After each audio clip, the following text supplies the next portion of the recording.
Have you ever stopped to wonder why Jesus spoke more about the kingdom of God than about money itself? Yet today, countless people search for prosperity, security, and abundance without ever asking what he actually meant by the kingdom. What if one of the greatest spiritual misunderstandings of the last 2,000 years has hidden the very principle Jesus wanted people to discover first? In the original Aramaic language, there is a remarkable word that changes the way we understand wealth, provision, and even our daily lives. That word is MALKUTHA, and once you understand what it truly means, you may never read the Gospels in the same way again. Before seeking more, Jesus invited people to enter something far greater, and today, you'll discover why that invitation still matters. Whenever Jesus spoke to ordinary people throughout Galilee and Judea, he did not teach in Greek, the language of the Roman world, nor in classical Hebrew, reserved primarily for religious study and worship.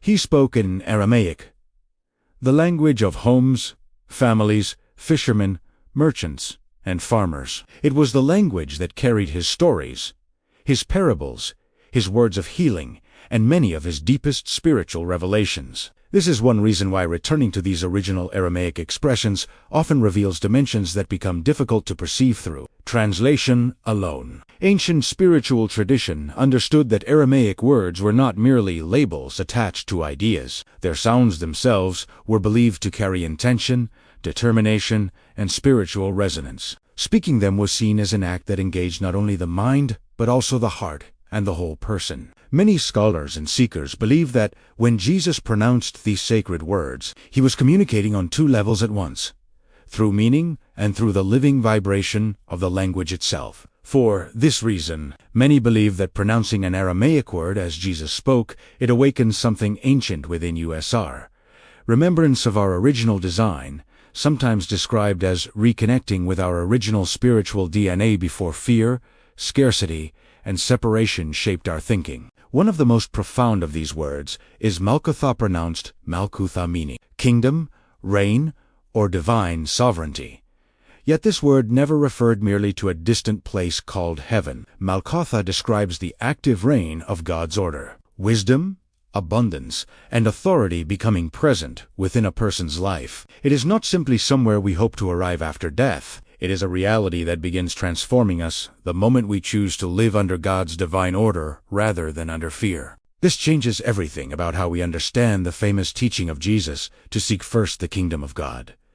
If MALKUTHA means living under God's reign here and now, then Jesus was not telling people to ignore their daily needs. He was revealing the foundation upon which every other blessing could securely rest.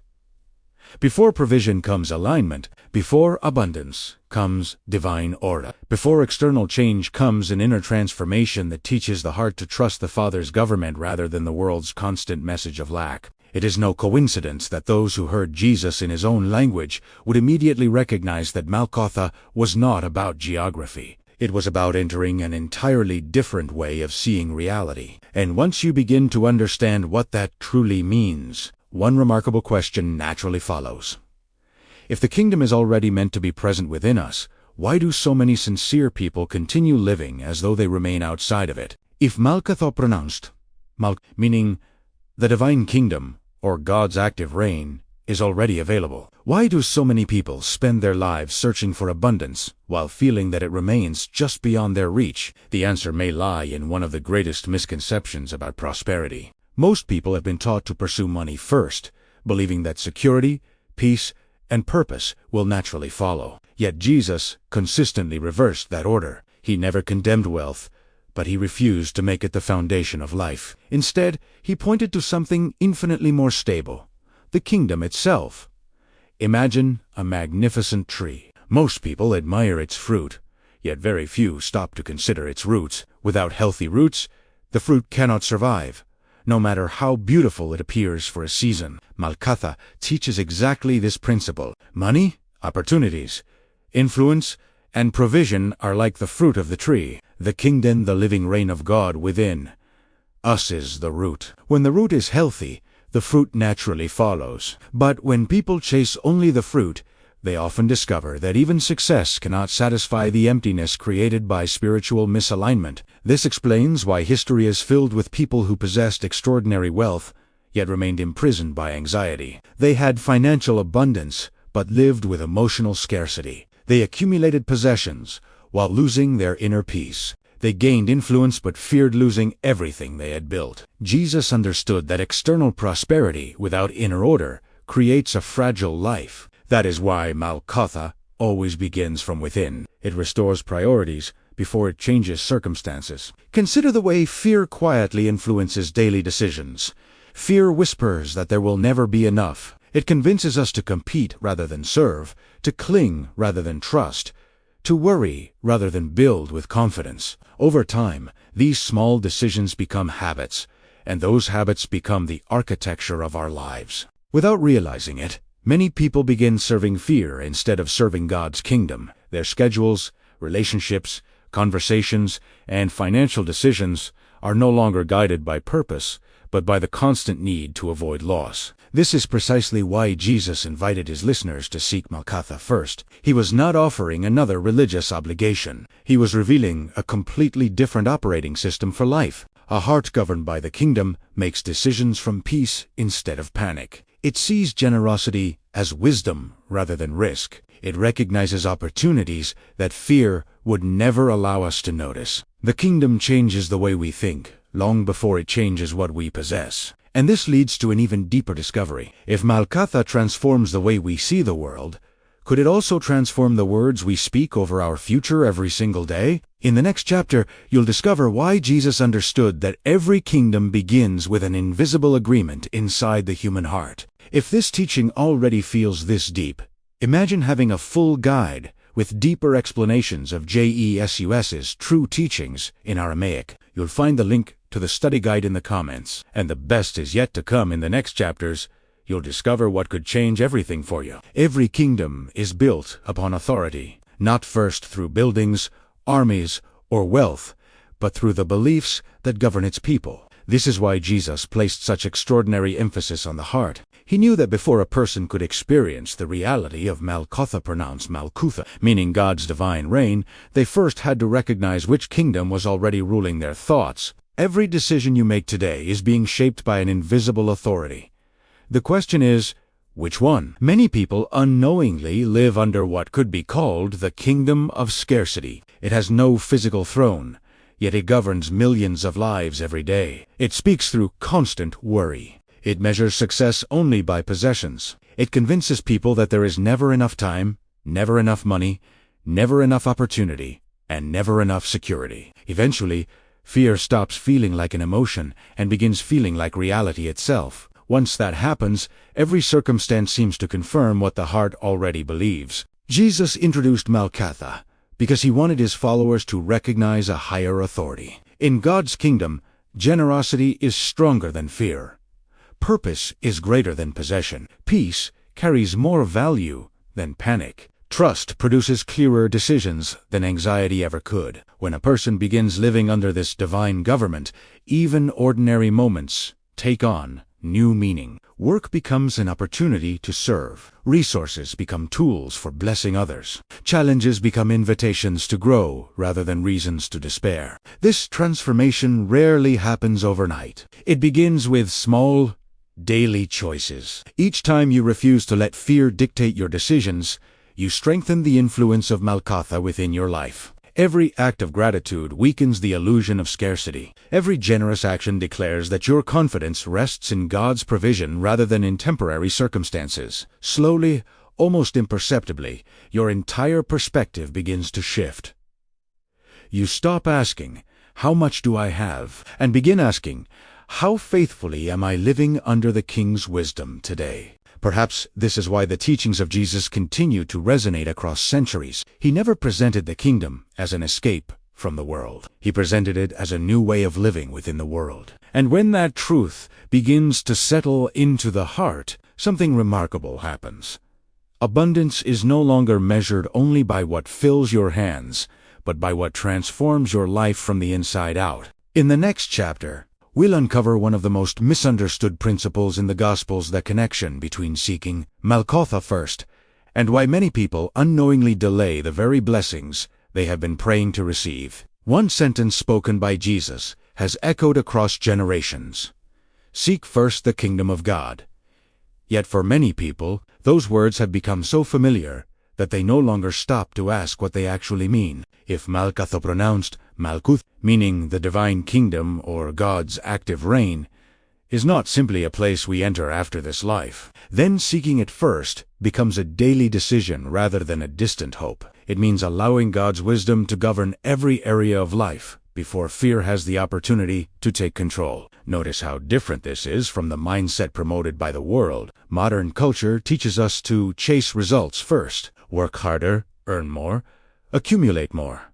Then perhaps peace will follow. Jesus taught the opposite. Peace is not the reward at the end of the journey. It is the foundation from which the journey begins. A heart established in MALKUTHA makes wiser financial decisions because it is no longer driven by desperation. It becomes generous without fear, patient without anxiety, and disciplined without feeling deprived. Think of a river flowing through fertile land. Wherever the water reaches, life naturally follows. Trees flourish, crops grow, and the ground becomes productive. The river does not chase the fruit. It simply continues flowing according to its nature.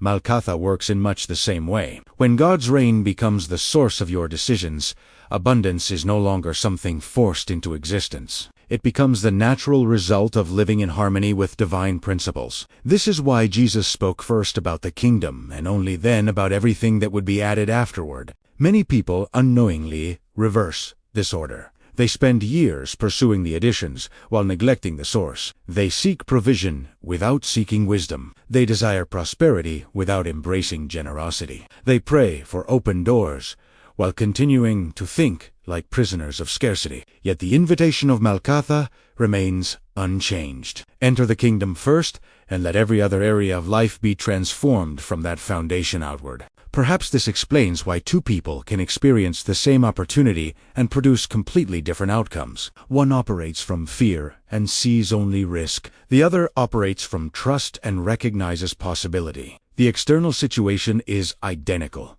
but the kingdom governing each heart is entirely different. Jesus was never pointing his followers toward a formula for wealth. He was inviting them into a way of life where God's order quietly reshapes every decision, every relationship, and every step forward. When MALKUTHA becomes your first pursuit, money stops being your master and becomes your servant. Success no longer defines your identity. Instead, your identity begins shaping the way you experience success. Right now, you might be asking yourself, why am I only discovering this truth now? Don't worry.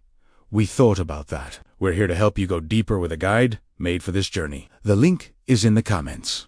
The remarkable truth is that Jesus never promised that those who entered MALKUTHA would never face difficulties. What he promised was something far greater. A life built upon a foundation that circumstances could not destroy. Storms would still come. Challenges would still arise. Markets would rise and fall. Seasons of uncertainty would appear. But a heart established under God's reign would no longer be controlled by those changing conditions. That is the quiet strength of the kingdom. This is where many people misunderstand prosperity. They imagine it as the absence of problems, when in reality, biblical abundance begins with the presence of divine order. A person living in MALKUTHA pronouncement, meaning God's divine reign, learns to think differently before they begin living differently. They become faithful in small responsibilities before receiving greater ones. They cultivate gratitude before increase arrives. They value wisdom more than quick gain, because they understand that lasting abundance always grows from strong foundations. Look closely at the life of Jesus. He never measured wealth by accumulation. He measured life by fruitfulness. Wherever he went, lives were restored, and fear began losing its grip. His presence created abundance because he carried the reality of MALKUTHA within him. True prosperity is something we reflect when God's kingdom governs our hearts. Imagine waking each morning without fear dictating your first thought. Imagine making financial decisions from wisdom rather than panic, viewing every opportunity not through what can I gain, but through how can I steward what God has placed in my hands. This shift transforms work into purpose, generosity into joy, and provision into a testimony of trust rather than anxiety. Jesus was never asking people to choose between the kingdom and their daily needs. He was showing them that every lasting answer begins inside MALKUTHA. Once the heart comes under God's reign, every other area of life finds its proper place. The pursuit of money no longer leads the journey. The pursuit of the king does. We are just scratching the surface of this ancient power. Get ready! Because in our next video, I will reveal even deeper Aramaic codes that unlock spiritual authority you've never imagined. Make sure you are subscribed and have notifications turned on so you don't miss this unfolding revelation. MALKUTHA, pronounced MALKUTHA, meaning God's divine reign, was never meant to be an idea discussed once a week. It is something we enter every day, until our decisions reflect the order of His kingdom. For the next 21 days, before checking your phone, sit quietly for 1 minute and take 3 slow breaths. Then speak MALKUTHA 7 times with intention. Remember that Jesus invited you to let God's government rule your thoughts before fear does. After repeating MALKUTHA, ask, what decision can I make today that reflects God's kingdom instead of my fear? Some mornings, the answer is gratitude instead of worry. On another, it may be generosity instead of holding tightly to what you possess. These small daily choices are how the kingdom quietly grows within us. At night, repeat MALKUTHA 7 more times. Reflect on the moments you acted from trust rather than fear. Give thanks for every provision, no matter how small. This trains your mind to notice God's faithfulness instead of fear. Jesus never said to pursue money above everything else. He taught us to seek the kingdom first, because when the heart comes under God's reign, provision finds its proper place. MALKUTHA is not the promise of effortless wealth. It is the invitation to live under a greater authority than fear. Just a quick reminder, the transformation guides for a fuller life are waiting for you, right there in the comments. Before you leave, if this message touched your heart, write Kingdom in the comments below. Your testimony may encourage someone else discovering the true meaning of MALKUTHA. Thank you for sharing this moment of ancient wisdom with us. Until the next revelation, walk in peace, walk in freedom, and walk in the power of MALKUTHA. MALKUTHA, the living kingdom of God within you.